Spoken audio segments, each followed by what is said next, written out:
Hi, Bradley. Hi. Kevin, Lily's husband. Oh, you're the famous Kevin.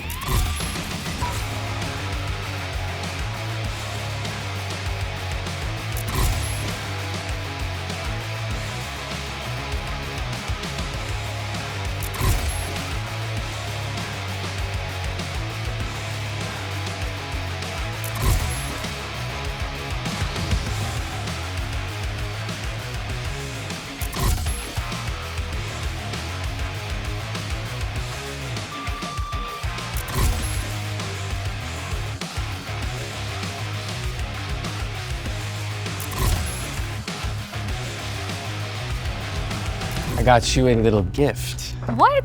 You didn't have to do that. Yeah, Bradley. Be careful with that. It's a Dream Lovers. No! It's a fake. Dream Lovers necklaces cost a small country's GDP. It's an exact replica. It cost me 100 grand. Stay away from my wife. You and Lily have been married for over 2 years now, and still no children. Are you just looking for reasons to break up my marriage? Why are you getting defensive? You know, Dorothy, I can't with you. So why haven't you told her yet? If I was the heir to a Fortune 500 company, I would never tell the girl I'm with, "Oh, look at me, I'm a billionaire. Please don't tell my wife." Never thought I'd hear from you again. I was wrong about you. Your family needs you. We've gone bankrupt. Will you save us? Kevin?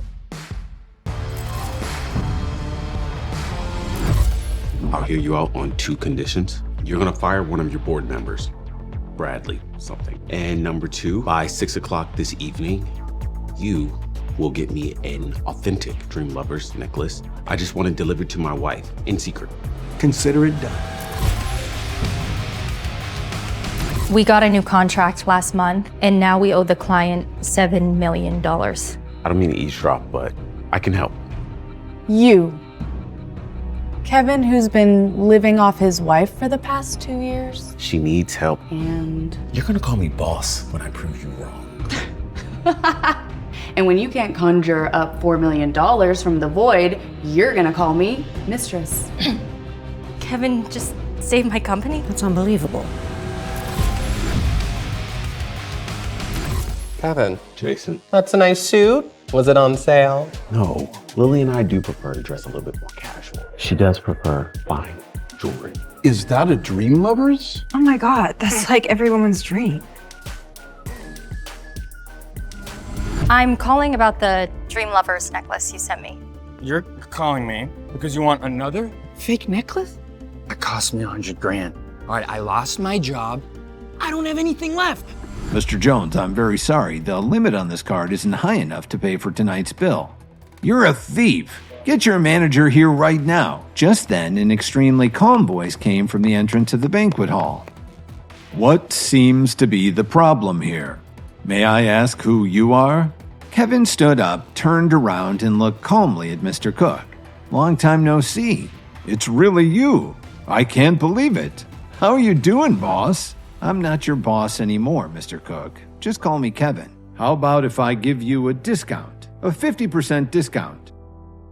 After a few more minutes of driving, Kevin and Cook stopped at an enormous office complex in the west suburbs. Hey, I thought it was Kevin. Kevin turned his head to look.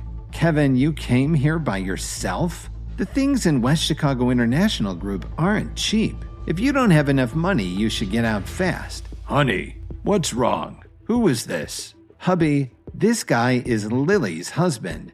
He was being very rude to me and wanted me to call him boss. Cody grabbed Kevin's collar and was about to punch him. Stop it! I order you to go to the personnel office tomorrow and turn in your resignation. Kevin, boss, this was all my fault. Can you convince President Wright not to fire him? That isn't a bad apology. Kevin, we got you this gift almost a year and a half ago. Kevin looked at his 4 friends and slowly opened the box. As he looked inside, his eyes twinkled. His eyes were glued to the beautiful antique signet ring in the box. Lily, if Grandma Jones calls you tomorrow and she asks you to talk about the deal with Williams Media, don't agree with her right away. Just let her wait. Kevin smiled as Cook opened the silver lid and took out a small velvet box. I prepared this especially for you. It's a valuable item that I've kept for almost 4 years now. In the middle of the velvet box was a pill the size of a small marble. He placed it in his mouth and reached for a glass of water to help him swallow it. Before Kevin could drink the water, the pill seemed to melt in his mouth, and then it flowed down his throat. He suddenly felt a sharp pain in his abdomen.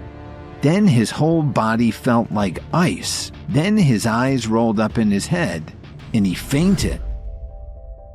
It's Grandma Jones's birthday the day after tomorrow, so you have 2 days to try and find something nice. He and Grandma Jones shared the same birthday, but usually everybody spends so much time fawning over Grandma that they forgot about him. Grandma Jones, I want to ask your blessing to marry Lily. Stop! What the hell is wrong with you? I've been sitting right here the whole time and you're asking if you can marry my wife right in front of me? Kevin had lost it. Now it was Jason's turn to stick his nose in things. Who do you think you are? You have no right to speak here. You're not a member of the family. I may not be much, but I'm better than you jack. Kevin spat back. I'll kick your ass, loser. Jason threw the first punch, but Kevin stepped to the side to avoid it and caught his fist. So, you're going to get violent, are you? Then Kevin twisted Jason's wrist with a move that his friend Emo had shown him back when he was his family bodyguard. Everyone there heard a sharp pop, and Jason let out a loud moan. Why have you always been such a douche to me? Jason felt like one of his ribs might be broken. He sat on the floor yelling in pain as he held his wrist.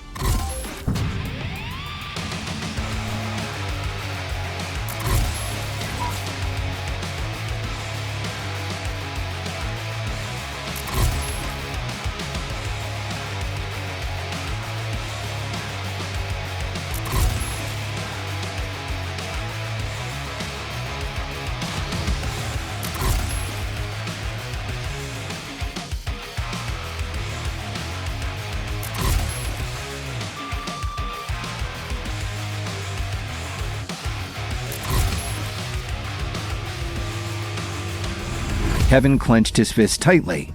From now on, I'll have nothing to do with this family. I've had enough of this. If you want me to come back, you'll have to make Grandma Jones get down on one knee and beg me. So you're the one who hurt my friend. So are you his friend or just his guard dog? Do you happen to know Mitch Cook?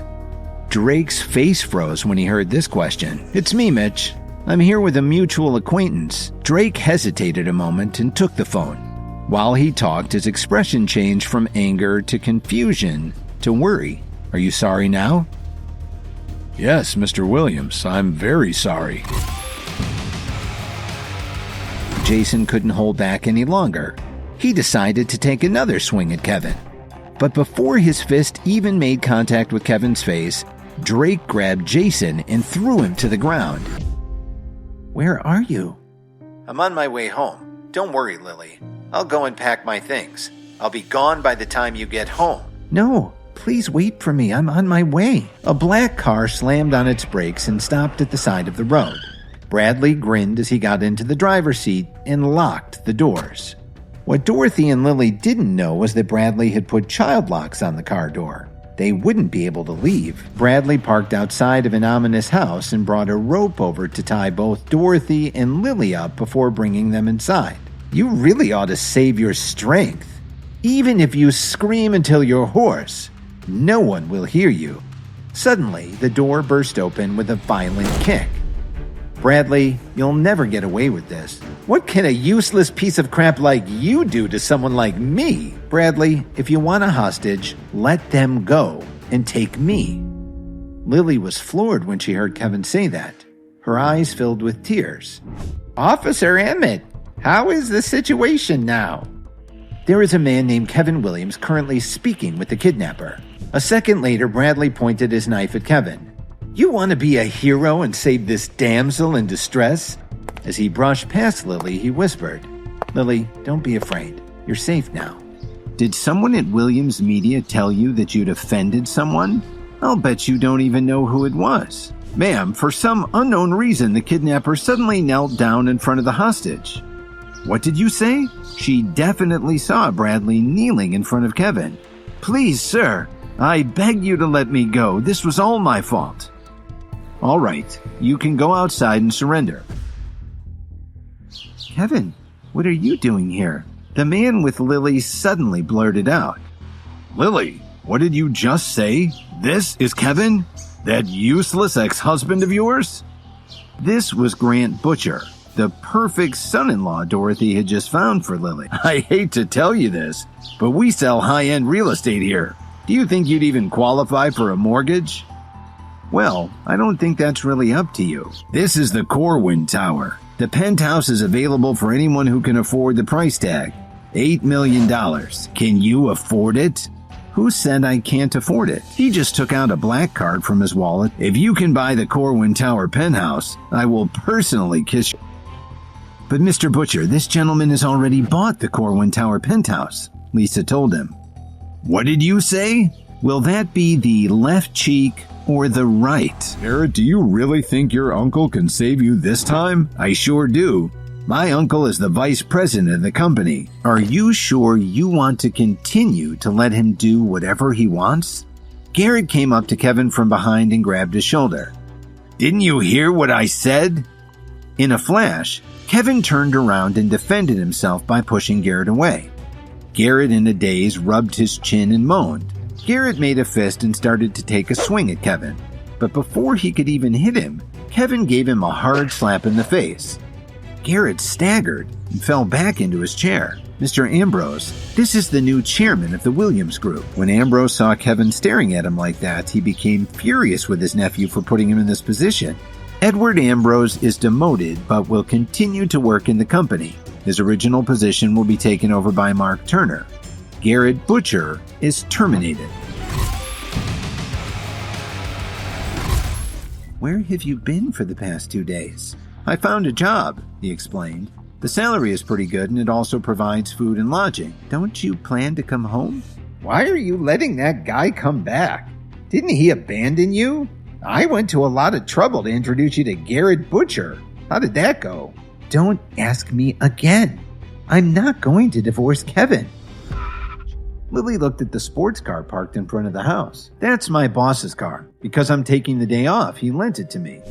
Mr. Williams, these were sent over by President Wright at West Chicago International and Mr. Cook from the Whistler Hotel. Kevin opened the box on his desk and looked inside. Inside it was a red pill, similar to the tan one that Cook had given him a while back. The medical properties of the new pill actually enhance the properties of the first one you took. It should help you a lot. So he picked up the pill and swallowed it. Within seconds, Kevin felt like his whole body was engulfed in flames. Kevin's phone rang and startled him back to reality. Who's this? Kevin asked in confusion. This is Phoebe Anderson. You can come to our antique store, Anderson Fine Jewelry and Antiques. An hour later, Kevin arrived at the entrance of the Anderson family store. Excuse me, sir. Are you on the list? The two security guards looked menacing as they rushed up to Kevin and grabbed his arms. Kevin struggled slightly and the two guards flew 6 feet away, hitting the ground with a thud. Kevin was stunned by this. He looked down at his hands in disbelief. Her senior appraiser rushed into the studio to ask for help with a string of pearls that he was unsure of. If you buy these pearls, you're making a huge mistake. What do you mean? It's quite simple. They're fake. I want to invite you to be the chief antique appraiser for Anderson Fine Jewelry and Antiques. I don't need to come into work every day and I'll earn $150,000 a year. Why would I say no to that offer? Today is the premiere of Brittany Davis's show, the one that the Jones family took the lead on. I won't be able to attend. Brittany was halfway through her song. There was a problem with her microphone. The crowd began to boo. A little over a half an hour later, the 4 staff members who had screwed up Brittany's show entered the CEO's office. Kevin's phone rang. Dorothy's voice blared in Kevin's earpiece. Do you have any idea what just happened? Hurry up and meet us at the Jones mansion. Lily, it wasn't easy for our family to set up the deal with Williams Media, and I suggest you pull her out of all her duties in the company. I disagree. Kevin, you really have some nerve. When Brittany heard this, she turned to look at Lily. Lily could barely make eye contact. Please don't blame yourself, Lily. I've already looked into this, and it isn't your fault at all. You guys can come in now. Tell Grandma Jones everything that happened. It's him. It was Jason Jones who ordered us to do it. He gave us $75,000 each to sabotage Brittany's microphone. I forbid you to be involved in our family business. Kevin's phone suddenly rang. Hello, Miss Anderson. Kevin, I really need your help. I'm at the store. I'll be waiting for you at the door when you get here. Kevin waved down a taxi and got to Anderson Antiques in half an hour. I'd bet everything I own. This painting is definitely authentic. Then a third one responded, You don't know what you're talking about. Kevin squeezed through the crowd and saw a man watching all of this with a distraught look on his face. It was Phoebe's father, Truman Anderson. May I take a look? Aren't you Dorothy Jones's son-in-law? How much does he want for it? $200,000. That sounds about right. Please arrange for this gentleman's payment. Hurry up before the seller changes his mind. Did you sell that thing? I sold the painting for $200,000. Easy money. You're under arrest. I've recorded your conversation and thanks for having it out here in public. It looks like maybe we're gonna be arresting you instead. Kevin saw the other thugs starting to move towards him.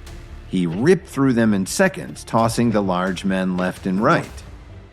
Who the hell are you? Who am I? I'm an antiques appraiser. What school of martial arts are you from? This sounds like a comic book or something. There are some very powerful people who have decided to put their energy into developing businesses. He thought of the 2 pills Cook had given him. They were supposed to help him restore his strength. Maybe they did something more. Wait, take me home. Can you please do this for me? Kevin managed to get Officer Emmett home safely. His eyes fell on the top shelf of her bookcase. There were a lot of martial arts books, guides to natural health, but there were also a couple of old books with tattered spines. When Officer Emmett woke up and saw that Kevin was still there, she immediately jumped up from her chair. I've got something here and I hope it can help you, Kevin said as he slowly took a reddish-brown pill from his pocket. She tossed the pill in her mouth and swallowed it with a gulp of water. Where are you?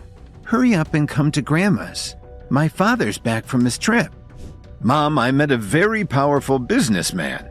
All I have to do is send him the amount we agreed on, and half a month later he'll be able to triple our investment. Dad, in my opinion, you really ought to think twice about this. Don't you want this family to succeed? Grandma, I think this is a good opportunity. I've decided to give all available family assets to Oliver for this investment. Couldn't you get a divorce? No. No matter what you say, I won't divorce Kevin. When they reached the bus stop, Lily let go of Kevin's hand, sat down on the bench, and cried. Are you sure you want to do this? Kevin, I won't give up on you if you don't give up on me. Where are we going exactly? My mom is having a reunion with some of her school pals. When she saw that everyone else was bringing their children, she called me too. It's near Evanston. So who is this young man? The woman who was asking about Kevin was Iris Reed. I help my boss with his accounts. I guess you could call me a clerk. Hi, my name is Vito. I'm currently the general manager at the KWTD Corporation Chicago branch. Dorothy was ready for her friend Iris to beat her again. Then what kind of car do you drive? It's just a roadster, nothing special, basic blue color. That's worth at least $3 million. That seemed to shut everyone up. Kevin went to the study and pulled out the box that Dominic gave him and looked at the special blend of supplements. He didn't feel any different at first, but about a half an hour later, he let out a long breath and felt a surge of energy. Now that the KWTD Corporation has invested $300 million to help us get through this crisis, all right, Jason, call Mr. Merriweather right away. Mr. Merriweather, the Jones family is planning to sell some shares. I'm willing to pay $150 million for 10% of the Jones Company shares. So, Mrs. Jones, I hope you will give me your blessing to marry your granddaughter. Mr. Merriweather, I hate to disappoint you, but I'm already married. Get away from my wife. This is none of your damn business. Lily's mine now. The anger flashed in Kevin's eyes as he grabbed Merriweather's arm and pulled him away from Lily. Then he threw the big man 10 feet away.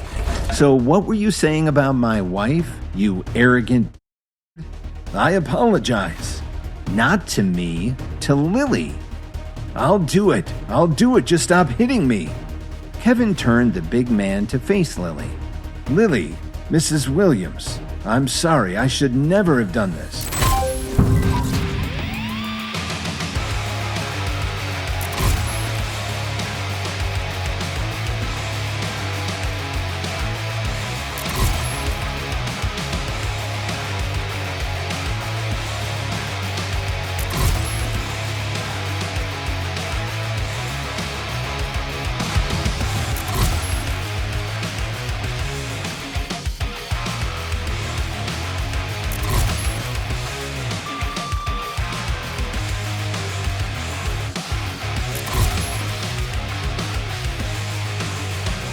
When they arrived at the Whistler Hotel, they took the elevator up to a private room on the 3rd floor. As he opened the door, Kevin noticed that there were 5 or 6 couples in the room. Isn't this the guy who married into the Jones family? What's he doing here? Can you even afford to eat here? Because Officer Emmett and I are friends, I was going to give you a good price, but now I've decided to increase it by 30%. Blair threw his wine glass on the floor. He's the one who broke the wine glass. He was also very rude to my girlfriend. I'm so sorry, Mr. Williams. This is all my fault. I didn't recognize you right away, sir. Just then, a long black car with tinted windows screeched to a stop in front of them. The door opened and someone fired what must have been tranquilizer darts at them. The 3 of them woke up, one after another, in what looked like the basement of an industrial building. Tell me, how much money would you pay in exchange for your life? You may be interested in my ring.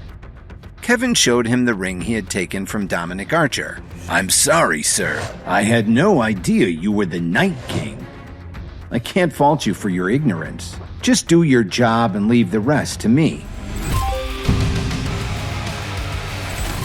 When the middle-aged couple entered the office, Kevin immediately jumped up from his chair and ran over to them. Mom, Dad, when did you get to Chicago? I heard from your uncle that he put Williams Media under your name. Kevin, are you really the CEO of Williams Media now? Kevin's phone rang. It was his Uncle Thomas. Your cousin is getting married tomorrow, so I'd like to invite you back into the family as a guest. Monty was the one who had the best relationship with Kevin. In fact, when Kevin was pushed out of the family, Monty was the first one to speak up in his defense. When Kevin and his family walked into the reception hall, Uncle Thomas was greeting the guests warmly. Then Thomas looked at Alan and Susan. It's good to see you finally made it back. I see the 3 of you made it to Monty's wedding. When are you leaving? Laura Williams said coldly. Laura, I called Alan and his family to personally invite them back. You're an embarrassment to the entire family. Alan was so angry that his chest was heaving up and down, and Susan was so repulsed that she was starting to look pale. Why don't you just go back to Chicago? Alan's face suddenly turned pale. He moaned and collapsed on the floor. Dad, what's wrong? Kevin immediately took out his phone and dialed 911. Ethan, if something happens to my father, I'll hold you personally responsible. Then Kevin suddenly looked at his Uncle Thomas and said, It seems I made a bad choice lending money to the Williams family. I think I may just pull out my $8 billion and head back to Chicago. Everyone who heard this was stunned. Kevin and Lily walked into a chic jewelry store, and Lily's eyes lit up when she saw a beautiful necklace in the display case. Didn't you just say that you don't allow anyone to try anything on if they haven't already paid for it? But can you afford it? If you really can afford it, why don't you just buy it? Wrap up every piece of jewelry in the store. I'm buying it all for my wife. Current stock in the display cases is valued at over $1.4 million. Yes, wrap everything up and send it to the penthouse at Corwin Tower. Come on, honey, let's go. Suddenly, the front door was violently kicked open. Tie them up. Kevin, come out now. Marshall, if I can make an herbal pill that will help you, will you let us go? Sir, please save my men. They've been given the same pill. Without the antidote that you just made, they'll all die within 3 days. Unfortunately, to make another batch, I would need more of the black fruit. I used all that I had to make your pill. I'll send one of my men to get some for you right away. You have an unusual skill that's highly valued by some very rich and powerful individuals. The ability to make these herbal supplements could draw attention from the wrong people.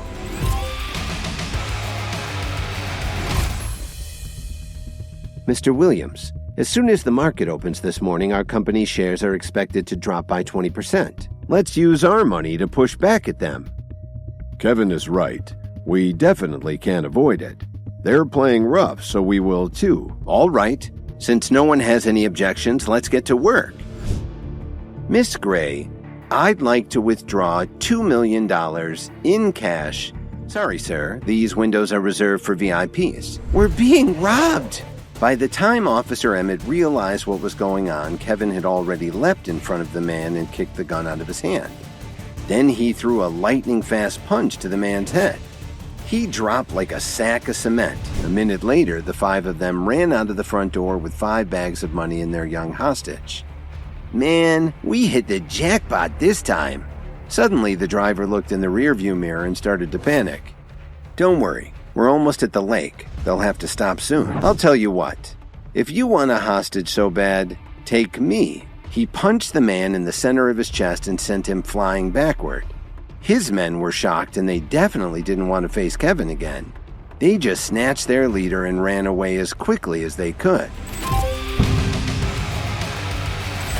The Jones family lost a lot during that whole mess caused by the Williams family. So the Blair family is getting together more than a dozen wealthy families to invest in a huge high-end real estate development. Are you sure you want me to go along? Come on, we've never gone camping like this. How could I say no?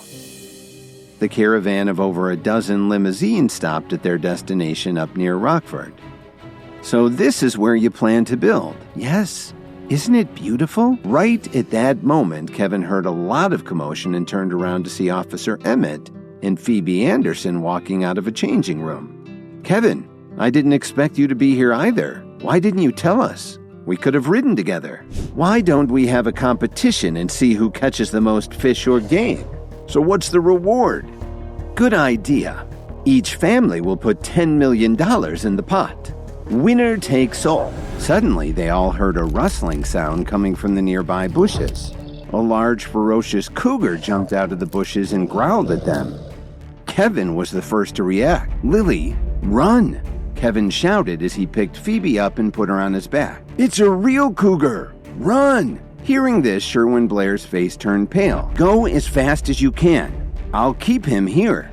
Kevin yelled as he ran at the cougar without looking back. He picked up the knife that Blair had tossed on the ground and threw it at the cougar. Without thinking about his own safety, Kevin ran towards the dense forest, away from the camp. They all heard a wailing sound that echoed from one end of the woods to the other. That sounds like the cougar got him, they all thought. That very moment, Kevin was standing over a dead timber rattlesnake. Half of his body was covered in blood. He cracked its spine just below the head like it was a chicken.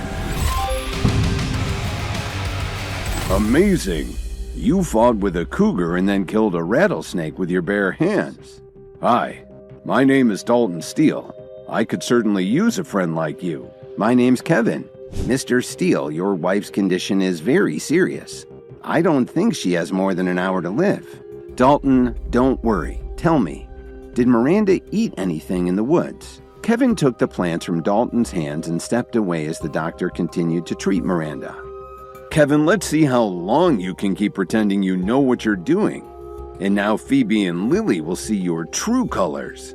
Then you can explain yourself to Dalton. She should be able to sip some of this by now. It will help her to recover a lot more quickly than what the doctor just gave her. Dalton, what happened to me? It was all my fault. That fruit I gave you was poisonous. Suddenly, a bolt of lightning streaked across the sky, followed by rumbling thunder. Go ahead and take your wife into the smaller tent. I'll join Lily and Phoebe in the other one. Kevin, please save me. I don't want to die. Maybe I'll save him, but you have to say the magic word. Please. The next day, Blair's family managed to get where there was cell phone coverage to call for some limos to come pick them up early. Suddenly, the driver slammed on the brakes. "I'm very sorry about that, but there's a tree blocking the road." There were also a few people standing in the road, scratching their heads and trying to figure out what to do. My uncle hurt his leg when the tree fell, and he needs to get to the hospital right away. Can you please help us? Don't listen to them. We need to get out of here right now. As they were stepping out of the limo, Kevin turned around and said to Blair and the others, "If you need any help later, don't come crawling to me. But my friends and I need some money. As long as you follow our instructions and hand over all the money you have, I guarantee that you'll all be just fine." As he extended his hand, someone seized it firmly. "If you're going to rob us, then just do it and move on. Try anything else and you'll regret it." Kevin grunted and gave the man a quick, powerful sidekick in the gut, sending him flying 10 feet away. But their hopes were dashed when they heard a gunshot suddenly ring out. The head of the gang had shot out one of the windows of the limo.